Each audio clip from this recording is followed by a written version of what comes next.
አሰላሙ አለይኩም ወራህመቱላሂ ወበረካቱ። ሰላም ሰላም፣ ውድና የተከበራችሁ የሂኩ ዩቲዩብ ቤተሰብ እንዴት ናችሁ? ሁላችሁም በያላችሁበት ሰላማችሁ ብዝት ይበልልኝ እያልኩኝ ለቻናሌ አዲስ ከሆናችሁ ላይክ፣ ሰብስክራይብ እንዲሁም ደግሞ ኮሜንት ላይ ሀሳብ አስተያየታችሁን በመጻፍ ቤተሰብ ሁኑ እያልኩኝ በዛሬው ቪዲዮ ይዤላችሁ የመጣሁት ሁላችንም ልብ ውስጥ ስላለ ጥያቄ ነው ማለት ነው። ከስደት ምን አገኛችሁ ይላልና ጥያቄውም ብዙዎቻችን የተሻለ ህይወትን ፍለጋ እንሰደዳለን። ነገር ግን ስደት ሁሌም ትርፍ ብቻ አይደለም፣ የራሱ ኪሳራም አለው አይደለ? ዛሬ ትርፍና ኪሳራ ሲያጋጥማችሁ ምን ማድረግ እንዳለባችሁ በዝርዝር እናያለን።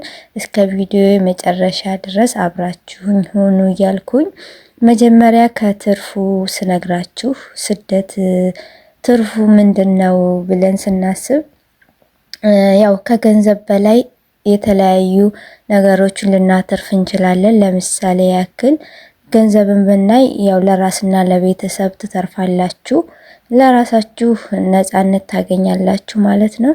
እንዲሁም የተለያዩ አዳዲስ እውቀቶችን፣ አዳዲስ ቋንቋዎችን፣ አዳዲስ ቴክኖሎጂዎችን ታተርፉበታላችሁ፣ ታውቁበታላችሁ። ለምሳሌ ያክል ወደ ስደት ከሄዳችሁ በኋላ ከ1 እስከ 3 ወር ባለው ጊዜ ያላችሁ እውቀት እና ከዛም በኋላ የምትቆዩበት ያለው እውቀት እንዲሁም የቋንቋ ችሎታችሁ የተለያዩ በዛ መሀል የምታውቁት ብዙ ነገራቶች ይኖራሉና ይህ በራሱ አንድ ትርፍ ነው ብለን እናስባለን። እንዲሁም ደግሞ የተለያዩ የአስተሳሰብ ለውጦችን ይመጣል አይደለም? ዓለምን በሌላ መነጽር ነው የምታዩት እና እዛ አገራችሁ ያለውን ብቻ የተገደበ አመለካከታችሁን ወጣ ብላችሁ ስታዩት ደግሞ የተለያየ ሀሳብ ይመጣል። የተለያየ አስተሳሰባችሁን ለውጥ ታመጣላችሁ ማለት ነው እና ይህ ትርፍ የገንዘብም ትርፍ ሲኖራችሁ ደግሞ ምን ማድረግ አለባችሁ? ትርፍ ሲኖራችሁ አታባክኑ። ያገኛችሁትን ገንዘብ ነገ ሀገራችሁ ተመልሳችሁ ለሚቆምላችሁ ኢንቨስትመንት ተጠቀሙበት ማለት ነው። ቀጣይ ደግሞ እውቀትን ሰብስቡበት። የተለያየ ሃይማኖታዊም ሊሆን ይችላል።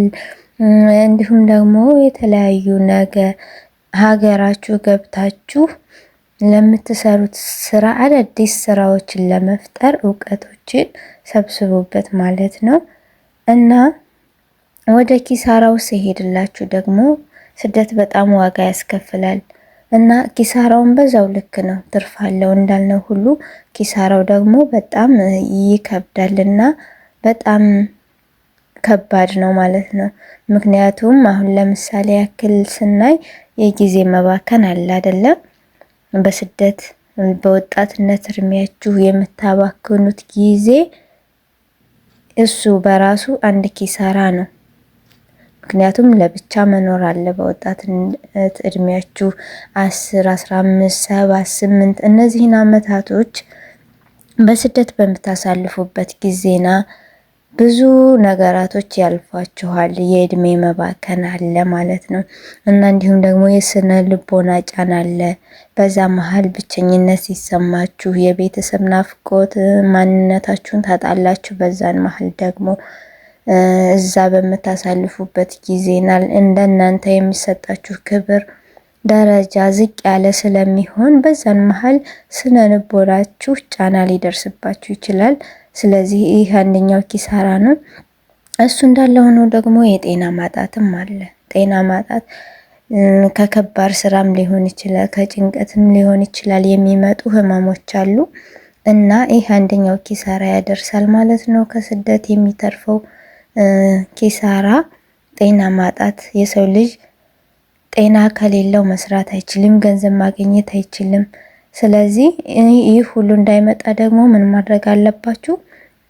ኪሳራ በሚገጥምባችሁ ጊዜና ገንዘባችሁ ሲከስርባችሁም ሊሆን ይችላል።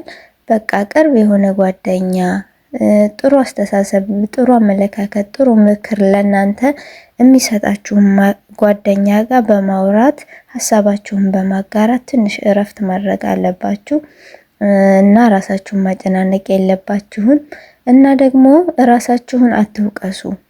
ምክንያቱም ለምን መጣሁ አብዛኛውን እዚህ ከመጣችሁ በኋላ ለምን መጣሁ እያላችሁ ያሳለፋችሁትን 8-7 ዓመታት ለምን መጣሁ እያላችሁ መመለስ የማትችሉትን ነገር ትቆጫላችሁ አይደለ?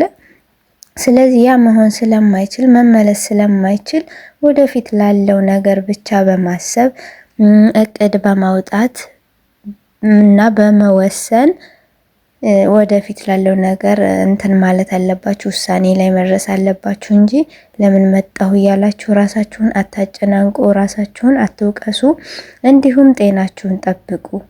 ጤና ገንዘብ መጀመሪያም ብያለሁ፣ ገንዘብ ቢኖርም ጤና ከሌለ ያው ትርፉ ዜሮ ነው አይደለ? ስለዚህ ጤናችሁን በደንብ ጠብቁ። ራሳችሁን ባላችሁ ጊዜና ሰዓት ጠብቁ እና የእነዚህን ትርፍና ኪሳራችሁን በማመጣጠን እቅድ ይኑራችሁ። ለስንት ዓመት እንደምትቆዩ፣ ምን ይዛችሁ እንደምትመለሱ፣ ተመልሳችሁም ደግሞ ምን ማድረግ እንደምትፈልጉ እቅድ አድርጉ እና በቻላችሁት አቅም እየቆጠባችሁም ሊሆን ይችላል ራሳችሁን ወደ አደጋ ወደ አልሆነ ነገር ሳትከቱ ራሳችሁን ጠብቁ እላለሁኝ። እና ደግሞ ያው በመጨረሻ ልላችሁ የምፈልገው ስደት ትምህርት ቤት እንደሆነች በመገንዘብ ትርፍ እንዲበዛላችሁ ብቻ ሳይሆን ኪሳራም እንዳለ ደግሞ ሁለቱንም በማሰብ ራሳችሁን ማሳመን አለባችሁ። እና በመጨረሻ ውዶቼ እስኪ እናንተ እስከ ስደት ያገኛችሁትን ትርፍም ሊሆን ይችላል ኪሳራም ሊሆን ይችላል ኮሜንት ላይ አጋሩኝ እያልኩኝ የዛሬው ቪዲዮ ይሄን ይመስላል። ከጠቀማችሁ ላይክ፣ ሰብስክራይብ አትርሱ። ደህና ሁኑ።